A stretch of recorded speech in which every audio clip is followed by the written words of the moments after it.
I basically found Creating Wealth podcast by searching iTunes, and immediately I resonated with your message. You know, the great return on investment, significant reduction in taxes, steady income that could eventually replace my corporate job income.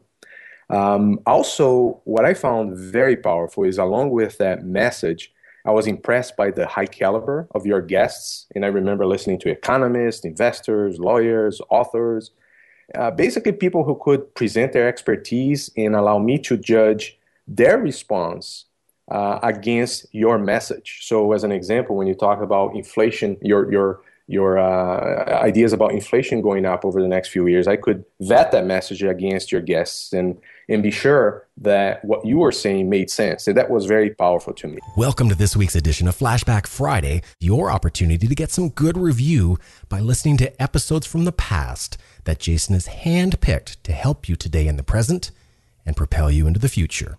Enjoy. This show is produced by the Hartman Media Company. For more information and links to all our great podcasts, visit hartmanmedia.com. Welcome to the Creating Wealth Show with Jason Hartman. You're about to learn a new slant on investing, some exciting techniques, and fresh new approaches to the world's most historically proven asset class that will enable you to create more wealth and freedom than you ever thought possible. Jason is a genuine self-made multimillionaire who's actually been there and done it. He's a successful investor, lender, developer, and entrepreneur who's owned properties in 11 states, had hundreds of tenants, and been involved in thousands of real estate transactions. This program will help you follow in Jason's footsteps on the road to your financial independence day. You really can do it. And now, here's your host, Jason Hartman, with the complete solution for real estate investors. Welcome to the Creating Wealth Show, episode number 798. This is your host, Jason Hartman. Thank you so much for joining me today as we talk about the value of my favorite four-letter word, debt. Yes, the value of debt. Our guest today will be Thomas J. Anderson. He's got a book series on this topic. We're going to kind of dive into it and explore good debt, bad debt, talk about the value of debt, the levels of debt that he believes you should have at different stages of life. Again, this is the guest's opinion. Guests' opinions are always their own. They are not necessarily my opinions, but I do like his philosophy in general about the value of debt, and I think it's very appropriate. So we're going to dive into that in just a moment. But first, if you are thinking about joining us for the upcoming Venture Alliance Mastermind event in Las Vegas, I tell you, this is going to be a phenomenal Venture Alliance weekend. We do these once a quarter. They are part of my exclusive Mastermind group, and you can come one time as a guest. Visit venturealliancemastermind.com for more information. Look at the past events, check out the photos, the videos, learn a little bit about the Venture Alliance. It's for people who really want to take life to the next level and have some adventures as well. It's the Venture Alliance, and it's also the Adventure Alliance. So we have a lot of fun together, and we will be at the Wynn Las Vegas. We have the former governor of Nevada speaking to our group. We've got some other great stuff lined up. We're going to have some very fun adventures. Hey, what happens in Vegas stays in Vegas, right? So come on out and join us for that. That is March 10th through the 12th. And you can also see some more information at jasonhartman.com. In the events section, there are some additional photos and videos there. And join us as a guest or get a full membership, an annual membership to the Venture Alliance. And we will look forward to seeing you there. Also, our Memphis property tour is coming up in the not too distant future. What are we about? Well, I guess we're just over 4 weeks away from our Memphis Creating Wealth seminar and our property tour there. This is our third Memphis tour, and we look forward to seeing a lot of you there. Tickets are selling very briskly and very rapidly for that event, so don't miss it. Go to jasonhartman.com, click on the events section there as well for the Memphis property tour. And if you have not seen it yet, make sure you take advantage of the free 27-minute video on how to analyze a real estate investment, how to analyze a real estate deal. It is the crash course in how to become a good investor, and it's totally free at jasonhartman.com, right there on the front page. So check that out. And without further ado, let's get to our guest and let's talk about the value of debt.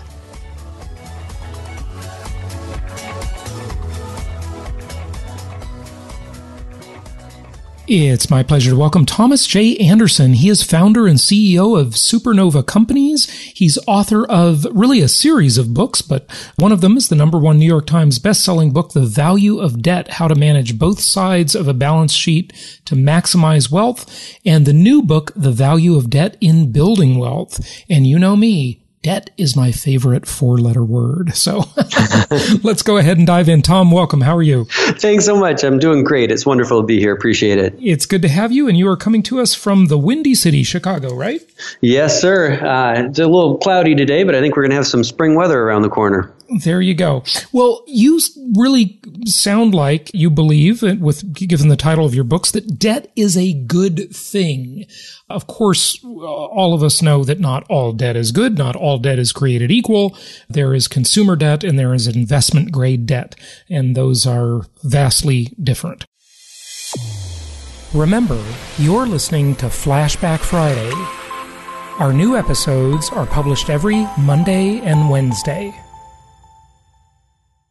Tell us about your beliefs surrounding debt. Well, you hit the nail on the head. All debt is not created equal. And so I think that people can, companies embrace debt, a strategic amount of debt. And I get that there's a difference between people and companies, but I think we can learn from the practices of many of the world's greatest CFOs. And so to exactly what you're saying, I am against consumer debt and I'm against buying things that are, stupid stuff you can't afford. But I am about having a strategy, and a strategy that has the highest probability of success with the least amount of risk in accomplishing your goals. And that can be a big tool to help you do that. So lay out that strategy for us, if you would. And I just want to make a comment here before you do that, actually. It seems that the thoughts and opinions surrounding debt have really changed. When I started doing real estate investing seminars about 13, 14 years ago, I had to kind of convince people of the power of debt, but it really seems like the word is out and most people get it. And this dramatically changed in 1971, and a lot of us for decades, really, and some even still, we're kind of living out of our parents' and grandparents' playbook and old beliefs about debt when really the rules changed out from under them. Of course, I'm talking about the gold standard, and maybe we'll get into inflation and its effects on debt in our discussion, but just outline some of your beliefs about debt and why you say this and why you wrote the book series. And by the way, the series has 3 books, right? Yes, there are 3 books. The first one is The Value of Debt. The next one was The Value of Debt in Retirement. And then we moved into The Value of Debt in Building Wealth. And each book is basically trying to get more specific to a lot of the things that you're addressing.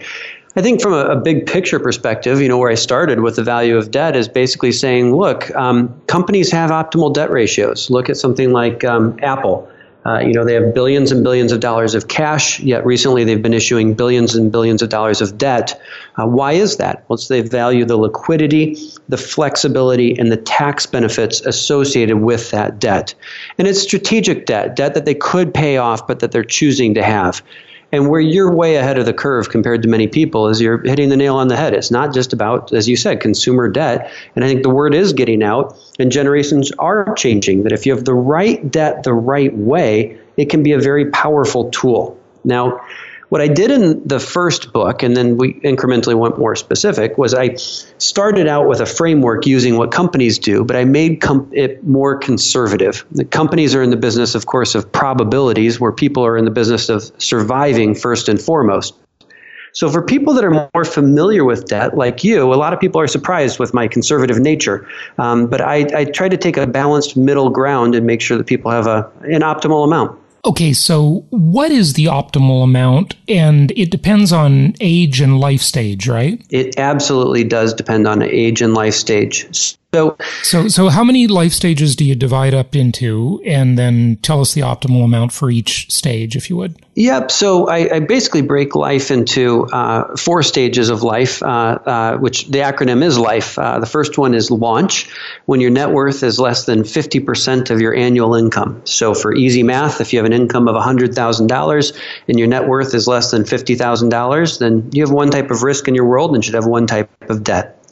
The next phase is independence. Independence is when you're really between 50% and 2 times your annual income. So if you have $100,000 of income, your net worth is between $50,000 and $200,000.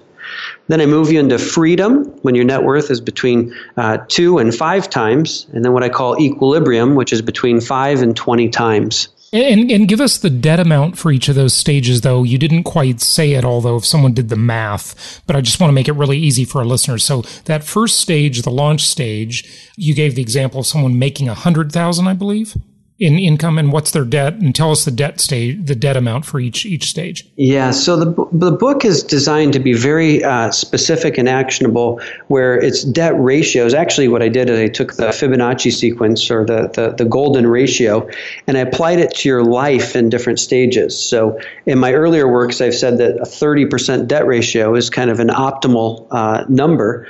But earlier in life, we'll tend to take on more debt to, buy a house and have things that we otherwise could not afford. So your debt ratio kind of moves throughout the phases. And so to address it specifically, the theme is that until you have a net worth more than 50% of your annual income, I really want you to be conservative and avoid debt. So many people are check to check. They take on too much consumer debt. They don't have enough money in their checking and savings account. And so in those early phases of life, I want people to just build up liquidity and really minimize taking on debt in that first phase. All right. So give us the number, though. What's the number? Well, basically in the launch phase, I really like zero debt. Build up your retirement plan, build up your checking account, build up your savings account. Don't take on debt until you have some cushion of liquidity.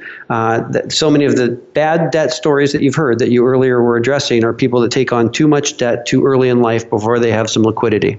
Okay, but this person's doing pretty good. They're making $100,000 a year. So I thought you were going to say they could have $50,000 in debt.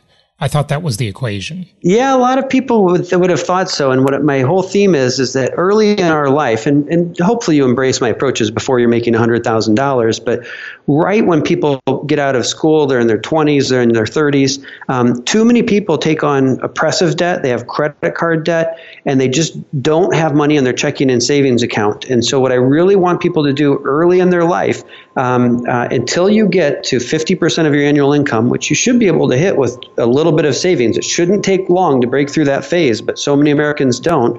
I want you to be very cautious with debt during that first phase. Once you're cautious in that first phase, you now have a foundation where we can take on higher levels of debt in the other phases. Okay, and I mean, but it just begs the question, doesn't it, Tom, that we can't just say debt. We did distinguish good debt, bad debt, not all debt's created equal, but what kind of debt? I mean, if someone is 25 years old and they're making $100,000 a year and they buy a rental property where you've got what I call self-liquidating debt. In other words, the tenant pays the debt for you. How do you see, these equations they get kind of complicated, don't they? Because it's different when the debt is for, that swanky new car, versus, that you have to pay the debt yourself, or your own home where you got to pay your own debt, or, certainly student loans and all that kind of stuff. But if you're outsourcing the debt to another party, does that apply the same way, or how do you bring that into the equation, or can you? Yes, you're asking all the right questions. And so the way that I look at that, generally, I think most people should have less debt early in their life and more debt to later in their life than conventional wisdom would say. Yeah, because most like financial advisors, and that's your background, by the way, would say the opposite. They would say when you're older, you should pay off all your debts. You own your house free and clear, own all your rental properties free and clear, don't have any debt.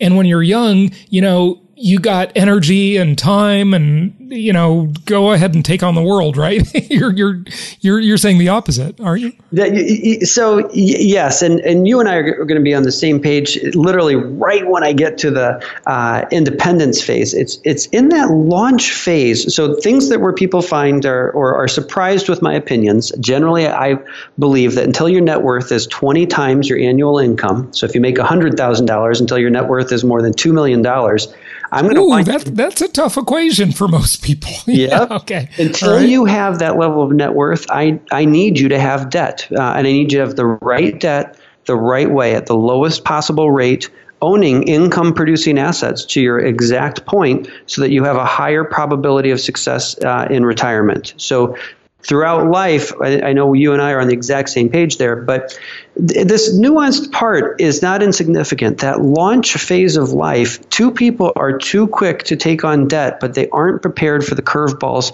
that life can send us. And so before people take on debt, even if it's good debt, even if it's investment debt, even if it's self-liquidating debt, in that launch phase, I really just want people to have some cash and some liquidity, and then they can be much more strategic and ride out the storm. So that's a piece of my advice that's a little bit more conservative, but if you break that check-to-check cycle and have some liquidity, you won't get into all the troubles with debt that other people have had. Okay, good point. So we got kind of stuck on the launch phase because I asked you a bunch of clarifying questions there. They're great questions. But say the amount for each phase. I want to make sure the listeners get your take on that. Yeah, so the book is specific glide paths with worksheets designed for all income levels. But essentially, when you're looking at the independence phase, I say now you're in a position to take on potentially a higher level of debt than some people might think. Typically, what you're trying to do in that phase is buy a home. And so I say, you might want to take your monthly income times 39, and that can be a very interesting level to be considering. There's math behind the 39, but that's the exact number. So let's say that I had $5,000 a month of income. That'd be about $195,000 mortgage, and maybe I'm buying a house that's a $240,000 home, which would be the average price of a home in the United States. Okay, so what's the next phase? So then from there, what you're coming into is the freedom phase. And what I like to do in the freedom phase is, this is counterintuitive, but that works out to be a debt ratio that's closer to that 66, 70% number early on. So I think you do leap up to a higher level of debt. In the freedom phase, my whole theme is that there are two ways for your debt ratio to fall. Way number one is you can pay down your debt, or way number two is you can build up your savings. I do not want you to pay down your debt in the freedom phase. At this point in time, regardless of where your debt is, no matter who you are, if your net worth is between 2 and 5 times your annual income, you need to build up more assets so that you can have a secure retirement. So if you have debt at a rate of less than 5%, or maybe debt that's tax deductible, like a mortgage and so forth, don't pay that down. Instead, build up assets, and that will mathematically improve your chances of long-term success dramatically, because your money's compounding for a longer period of time. Yeah, well, I absolutely agree with that. And the part you didn't mention is on that mortgage, even if it's not self-liquidating debt, even if it's your own home, of course, this is dramatically better on an income property, on a rental property, but even if it's your own home and you're paying the debt yourself, if you're borrowing that money at, just for round numbers' sake, 5%, and inflation is 2.5%, and your tax bracket is 40%, I mean, you're basically getting it almost for free. You're not paying any interest, really. I mean, nominal amount by the time you get your tax advantage, and then inflation kicks in to debase part of that debt for you. Pretty good deal, isn't it? I mean, it's just amazing. Like, the people that don't realize debt can be an asset and a very powerful tool, they miss that. They miss out on this, don't they? Absolutely. And as you keep saying, which I can't reiterate enough, it's the right type of debt the right way. And so if you, it's very powerful, but these themes of inflation and the appreciation and income on the underlying assets, that's what you need working for you for a 30-year period of time. I think so many people are so debt averse that they take good debt race to pay it down, wake up at 50 years old and say, oh my gosh, I'm undersaved for retirement, and try to save in 15 years. And you just can't save enough money or have enough rate of return to make it in that period of time. You need to embrace a strategy throughout your life. Yeah, let me remind everybody that nobody ever got rich saving money. But, saving is better than blowing it all with, careless, indulgent, instant gratification things too. So understand there's a balance when I say that. It just amazes me, and I fell for it too. Very early in my real estate career, I used to think that, making biweekly mortgage payments or paying one extra payment per year, pay your mortgage down in 18 years instead of 30. I used to think that was a good strategy. Now I think it's absolutely idiotic. You've got this incredibly cheap debt. It's tax deductible. If it's on your own home. If it's on a rental property, it's self-liquidating because you're outsourcing the debt to someone called a tenant. They pay it, and hopefully they pay you a little extra every month too to put in your pocket. It's just, why would you rush to pay that off? It makes no sense. That's fantastic debt. Dave Ramsey will never get that, will he? Well, and while there are very big opportunities in rental properties and so forth, I think what happens within mortgages is there's just this balanced view between like what Dave says, or people who just go too speculative and they try to do have no liquidity, no reserves, no money down on any of the properties, and just keep pressing and rolling. How do we get to a balanced middle ground? Just a reminder, you're listening to Flashback Friday. Our new episodes are published every Monday and every Wednesday.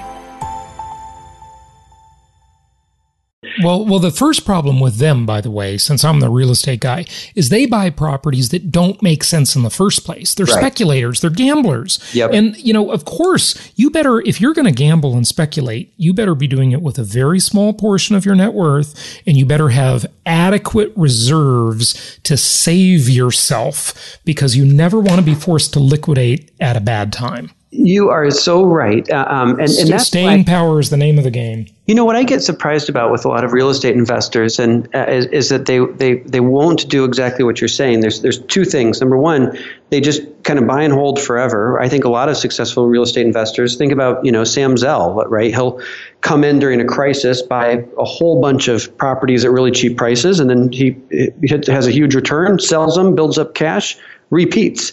The other thing a lot of real estate investors don't do is, but real estate prices definitely go up and down. And so if you have, too much leverage on an overpriced asset, that's always going to be a bad idea.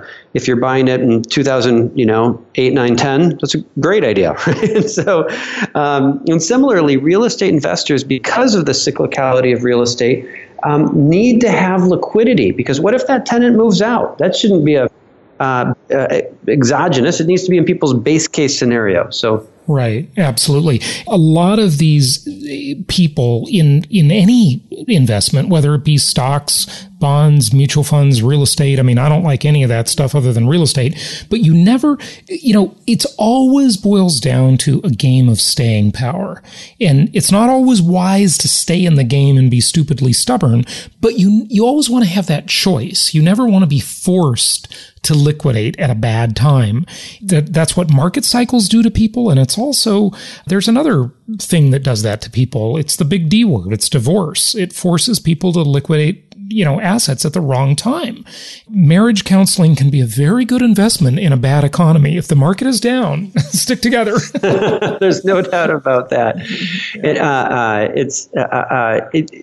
actually, you have a really important point there that's worth discussing further. Let's say that you're a real estate investor and you have a rental property and you also have a home. If you take $100,000 and you pay it down on your house, and a crisis comes and you lose your job, you can't get that $100,000 back because you probably can't refinance because you don't They'll have never a job. Give you a loan. Exactly. Yeah, right. And it's even worse. If things get bad, the people who get all the breaks, it's not fair. It's just the way it is. Okay. I don't think it's fair, but it's reality, are the people who are highly leveraged on the real estate, at least. When Katrina came along and wiped out a bunch of people, the mortgage companies did a moratorium on mortgage payments. If you owned your home free and clear, you got nothing. Okay? I mean, you got nothing. When the economy has gone through its cycles, people do short sales. They do workouts. They get loan modifications. And you know what? People with a lot of equity, they get turned down most of the time on that stuff. They become actual foreclosure targets. Because if you're a lender and you're analyzing a portfolio of 10,000 mortgage loans that you've got out there, and you look at the ones with 50% loan to value and the ones with 100% loan to value, maybe they were originally 20% LT or 80% loan to value, but then 20% evaporated in a down market. You're not going to foreclose on the people with 100% loan to value. There's nothing to get. There's nothing to gain. So the people you want to foreclose on are the people with the most equity, because you've got a safety margin as the lender. You become prey. Okay. So if you're highly leveraged, it's counterintuitive. The lender calls you up. They send you a letter. Hey, we know things are tough. Can we help? Can we modify your loan? Do you want to do a cooperative short sale and sell it, and we'll let you off the hook? It's so wrong and unfair, but it's reality. It's the way the world is. And I saw it happen in two cycles. I saw it happen in the 90s, and I saw it, of course, happen in the last cycle, where millions of people they got breaks. They got, the lenders just let them off the hook, incentivized by the government through the bailouts, the TARP programs, and so forth. So, any thoughts on that? I think that you're absolutely right. I mean, in a down market, banks are definitely willing to work with people that have debt. My goal is that all of that ends up being, avoided by having cash and liquidity to ride out the storm. And so, markets will go down. Real estate prices will go down at different points in time. Floods will happen. Hurricanes will happen. People will lose jobs. People will be divorced. I think the biggest thing that we're 100% on the same page here is if you have money in the bank, it's an insurance policy against all of that. If I have $100,000, $500,000 in cash, that'd be a lot, right? But instead of paying down on that debt, the liquidity and flexibility that you pick up in all types of scenarios, including the ones you just went through, is vast. Embrace that flexibility. Flexibility is valuable. That cash is what gives you flexibility. So the property is not a good bank. The bank is a better bank than the property, because the bank allows you to withdraw. The property, they allow you to withdraw when you don't need it very much. That's exactly right. When you're well employed, when the market is up, yeah, you can withdraw money out of your house, no problem. But when things turn the other way, that lending dries up really quickly. So yep. Have control of that equity outside of the property. And that's why I very much believe in the concept of equity stripping. What else from any of your books, Tom, do you want to tell the listeners? I don't want to just, hound on this real estate thing forever. And I know we got to wrap up, but anything I didn't ask you or cover, you didn't cover yet, that you want to share? I think that what we're talking about is how the investment side of the equation is important relative to the debt side. And with a little bit of debt struck the right way, you don't have to have massively outsized returns. So forget about the days of, 10% returns or 8%.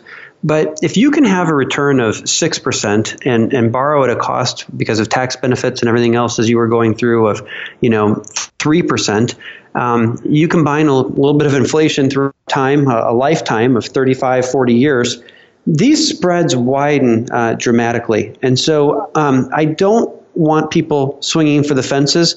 I think that it's a risky time with where interest rates are, with where the stock market's near all-time highs, bond market's basically near all-time highs. Real estate is a tricky market, but certain prices the bubble markets, the cyclical markets, South Florida, most of the West Coast, the expensive East Coast, Northeast areas, I mean, those markets are just totally overvalued, if you ask me. Now, does that mean they're going to crash tomorrow? I don't know.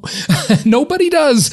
But they are definitely way past the point of fundamentals. So be very careful. If you're thinking about buying a property in Los Angeles or Miami or San Francisco or Boston or New York, you better really be careful. Those are gamblers' paradises. They're just very speculative.